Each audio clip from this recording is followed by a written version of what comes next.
berikut salat menggugurkan dosa-dosa seperti dan berguguran di musim gugur. Hadis kedua. Artinya dari Sayyidina Abu Dzar radhiyallahu anhu bahwasannya baginda Rasulullah sallallahu alaihi wasallam ketika musim gugur, di saat daun-daun berguguran dari pepohonan, beliau mengambil setengah ranting pohon dan daunnya langsung berguguran. Beliau berkata, "Wahai Abu Dzar," Sayyidina Abu Dzar radhiyallahu anhu menyahut, "Labbaik, aku siap sedia, ya Rasulullah." Beliau bersabda, "Sesungguhnya seorang muslim yang menunaikan salatnya semata-mata karena Allah, maka dosa-dosanya akan berguguran sebagaimana daun-daun ini berguguran dari rantingnya." Hadis riwayat Ahmad dari kitab At-Targhib. Faedah: pada musim gugur begitu banyak daun-daun berguguran dari pohonnya, sehingga ada sebagian pohon yang daunnya tidak tersisa sehelai pun.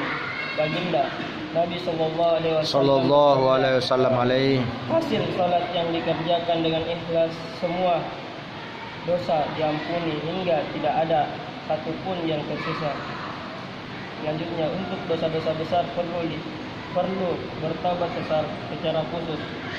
Ada satu hal yang perlu direnungkan menurut para ulama berdasarkan kesimpulan dari ayat-ayat Al-Quran dan ibadah yang lain hanya menghapus dosa-dosa kecil, sedangkan dosa-dosa besar tidak dapat diampuni tanpa bertaubat secara khusus. Oleh sebab itu, selain mengerjakan salat, hendaknya kita selalu bertobat dan beristighfar. Jangan sampai kita melalaikannya. Jika Allah Subhanahu wa taala mengampuni dosa-dosa besar karena kemurkahannya, sebab salat kita itu perkara lain. Hadis ketiga dari Sayyidina Abu Utsman radhiyallahu anhu, ia pernah berkata, "Aku dan Sayyidina Salman radhiyallahu anhu berada di bawah sebatang pohon, lalu mengambil sebatang ranting kering dan pohon itu dan mengibaskannya sehingga daun-daunnya berguguran." Ia berkata, "Hai Abu Utsman, mengapa engkau tidak bertanya kepada aku, mengapa aku berbuat begini?" Aku bertanya, "Mengapa aku berbuat demikian?" Ia menjawab, "Beginilah baginda Rasulullah sallallahu alaihi wasallam di hadapanku ketika aku bersama beliau di bawah sebatang pohon. Beliau mengambil ranting kering dan mengibas-ibaskannya sehingga daun-daunnya berguguran. Lalu beliau bersabda, 'Wahai Salman, mengapa kamu tidak bertanya kepadaku, mengapa aku berbuat begini?' Aku bertanya, 'Mengapa engkau berbuat demikian?' Beliau bersabda, 'Sesungguhnya seorang muslim berwudu dengan sempurna, selanjutnya mengerjakan salat 5 waktu, niscaya dosa-dosanya gugur sebagaimana daun-daun ini salat pada kedua tepi siang, pagi dan petang, dan pada sebagian permulaan malam. Sesungguhnya amal kebaikan menghapus kejahatan, itulah nasihat bagi orang-orang yang mau menerima." Hadis riwayat Ahmad Tabarani. Faedah: perbuatan Sayyidina Salman radhiyallahu anhu yang ditunjukkannya dalam hadis di atas merupakan contoh kecil kecintaan para sahabat radhiyallahu anhu kepada baginda Nabi sallallahu alaihi wasallam. Siapapun yang mencintai seseorang tidak akan meniru tingkah lakunya orang yang dicintainya. Orang yang telah merasakan manisnya cinta tentu memahami hakikat ini dengan baik.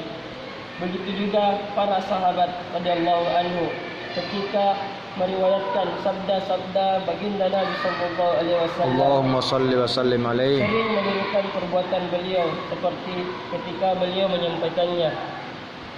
Hadis-hadis tentang penting salat dan ampunan dosa bagi yang mengerjakannya tidak terhitung banyaknya sehingga sulit untuk menyebutkannya.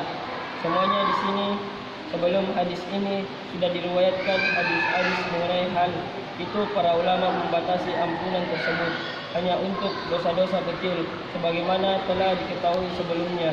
Padahal dalam beberapa hadis tidak ada pembatasan dosa kecil atau besar, tetapi disebutkan dosa-dosa tanpa ada batasannya. Ayah saya Syekh Maulana Muhammad Yahya rahimahullah alaih memberikan dua penjelasan ketika mengerjakan bab ini. Satu, melakukan dosa-dosa besar adalah suatu yang jauh dari diri seorang muslim. Adanya perbuatan dosa besar pada dirinya adalah perkataan yang sulit. Seandainya terjadi, jiwa seorang muslim tidak akan merasa tenang sebelum ia bertobat. Jika seseorang telah berbuat dosa besar, maka keselamanya akan menuntunnya untuk benar-benar menyesali perbuatannya, dan ia tidak akan merasa tenang sebelum ia mensucikan dirinya dengan bertobat. Adapun dosa-dosa kecil kadang kala tidak begitu diperhatikan dan dipedulikan sehingga masih menjadi begitu diperhatikan dan dipedulikan sehingga masih menjadi tanggungannya dengan salat dan amal ibadah yang lain. Dosa tersebut akan diampuni. 2. Seseorang yang salat dengan ikhlas dan menunaikan adab serta sunnahnya berarti ia sudah bertobat dan beristighfar beberapa kali, sebab di akhir bacaan tahiyat terhadap doa yang ya, alhamdulillah kita telah mendengarkan beberapa hadis. Semoga apa yang didengarkan dapat bermanfaat bagi kita semua. Amin. Tutup nun wal qalami wa ma yasturun. Assalamualaikum warahmatullahi wabarakatuh.